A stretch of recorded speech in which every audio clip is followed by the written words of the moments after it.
Hello everyone, welcome to culture Yatra. पिछले episode में हमने देखा था कि कैसे धरती की रक्षा के लिए पंजूर्ली देव का जन्म हुआ था। अब हम बात करेंगे गुलिका देवा के बारे में। हालांकि 2022 में रिलीज हुई कांतारा फिल्म में गुलिका देव की कहानी नहीं दिखाई गई थी, लेकिन हाल ही में रिलीज हुई कांतारा चैप्टर 1 मूवी में इसे शामिल किया गया। गुलिका को भगवान का उग्र रूप माना जाता है। गुलिका को पंजूर्ली की ही भांति तुलुनाडु के सबसे पुराने देवों में से एक माना जाता है।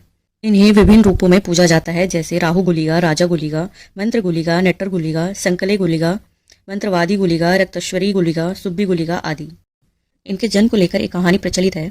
कहा जाता है कि एक दिन माता पार्वती कैलाश पर्वत पर भगवान शिव के लिए भस्म लाई थी, जिसमें से एक रहस्यमयी पत्थर निकला। भगवान शिव ने उस पत्थर को पृथ्वी पर फेंक दिया था और उसी से जन्म हुआ गुलिका देवा का। उन्हें भगवान विष्णु के पास भेजा गया। उन्हें भगवान विष्णु ने श्राप दिया था कि वे नैला उल्ला शंके नामक सर्पनी के गर्भ से जन्म ले।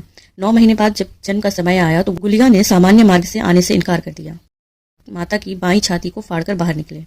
उनकी भूख इतनी प्रचंड थी कि उन्हें भगवान विष्णु के झील का पानी पिया, मछलियां खाई और हाथी घोड़ों का रक्त भी पिया, लेकिन उनकी भूख फिर भी शांत नहीं हुई। अंत में भगवान विष्णु ने उन्हें अपनी छोटी उंगली दी, जिसके बाद उनका पेट भरा। इतना ही नहीं, भगवान गुलिका का पंजूर्ली देवा के साथ भी संबंध बताया जाता है। एक दिन पंजूर्ली देव और गुलिका देव के बीच में युद्ध हुआ था, जिससे धरती कांप उठी थी। तब माता दुर्गा ने हस्तक्षेप किया और दोनों को आदेश दिया कि अब तुम दोनों एक साथ मिलकर धरती की रक्षा करोगे और न्याय स्थापित करोगे।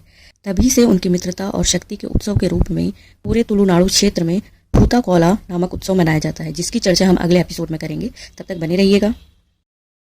So stay tuned for this special series and follow for more cultureyatra.official.